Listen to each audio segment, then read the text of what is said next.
காலை நேர பிரதான செய்திகள். செய்திகளின் ஊடாக நர்மதா சிறில் முதலில் தலைப்பு செய்திகள். மட்டக்களப்பு அம்பாறை மாவட்டங்களுக்கு விஜயம் மேற்கொள்ளவுள்ள ஜனாதிபதி.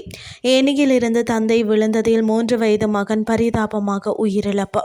கனடாவில் அடுக்குமாடி குடியிருப்பில் இடம்பெற்ற கத்திக்குத்து. இனி விரிவான செய்திகள். ஜனாதிபதி அனுரகுமார திசாநாயக்க எதிர்வரும் மே 20 மற்றும் 22 ஆகிய திகதிகளில் மட்டக்களப்பு மற்றும் அம்பாறை மாவட்டங்களுக்கு உத்தியோகபூர்வ விஜயங்களை மேற்கொள்ள உள்ளதாக அரசாங்க தகவல் திணைக்களம் அறிவித்துள்ளது. விஜயத்தின் முதற்கட்டமாகவே மே 20ஆம் தேதி மட்டக்களப்பு மாவட்டத்திற்கு செல்லும் ஜனாதிபதி பழைய மாவட்ட செயலக கேட்போர் கூட்டத்தில் நடைபெறவுள்ள மட்டக்களப்பு மாவட்ட ஒருங்கிணைப்பு குழு கூட்டத்தில் கலந்து கொள்ள உள்ளார். அதனைத் தொடர்ந்து போதைப்பொருள் ஒழிப்பை இலக்காக கொண்டு மட்டக்களப்பு வெபர் விளையாட்டரங்கில் நடத்தப்படவுள்ள ரட்டம எகட்ட முழு நாடும் ஒன்றாக தேசிய வேலை திட்டத்திலும் ஜனாதிபதி பங்கேற்க உள்ளார். அதனைத் தொடர்ந்து மே 22ஆம் தேதி அம்பாறை மாவட்டத்திற்கான விஜயத்தை மேற்கொள்ளும் ஜனாதிபதி நிந்தவூர் கலாச்சார நிலையத்திற்கான அடிக்கல்லை நாட்டி வைக்க உள்ளார். அத்துடன் அம்பாறை நகரில் அமையவுள்ள புதிய வர்த்தக தொகுதிகளுக்கான கட்டுமான பணிகளையும் அவர் இதன்போது ஆரம்பித்து வைக்க உள்ளார். இந்த விஜயத்தின் இறுதி நிகழ்வாக அம்பாறை மாவட்ட செயலக கேட்போர் கூட்டத்தில் நடைபெறவுள்ள மாவட்ட ஒருங்கிணைப்பு குழு கூட்டத்தில் கலந்து கொண்டு பிராந்தியத்தின் அபிவிருத்தி பணிகள் குறித்து ஜனாதிபதி கலந்துரையாட உள்ளார். துரதிர்ஷ்டவசமாக தந்தை ஏணியிலிருந்து விழுந்ததில் கீழே நின்ற 3 வயது குழந்தை ஒன்று பரிதாபமாக உயிரிழந்துள்ளது.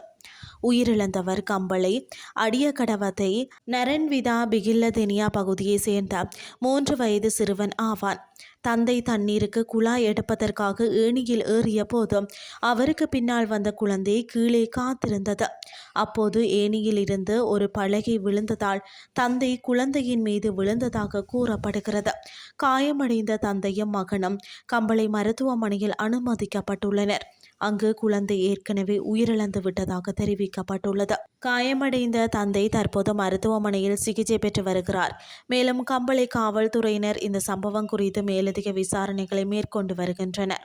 இனி வெளிநாட்டு செய்திகள். கனடாவில் கத்திக்குத்து தாக்குதலுக்கு இலக்காகி ஒருவர் உயிரிழந்துள்ளார். கனடா டொராண்டோவின் எட்டோபிகோக் பகுதியில் உள்ள அடுக்குமாடி குடியிருப்பில் இந்த சம்பவம் இடம்பெற்றுள்ளது.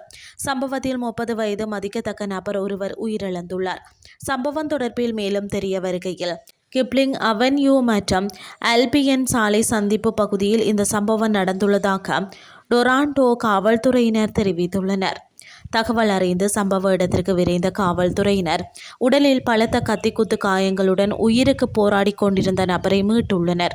அவரை உடனடியாக மருத்துவமனைக்கு கொண்டு சென்ற போதிலும் சிகிச்சை பலனின்றி சிறிது நேரத்திலேயே அவர் உயிரிழந்துள்ளார்.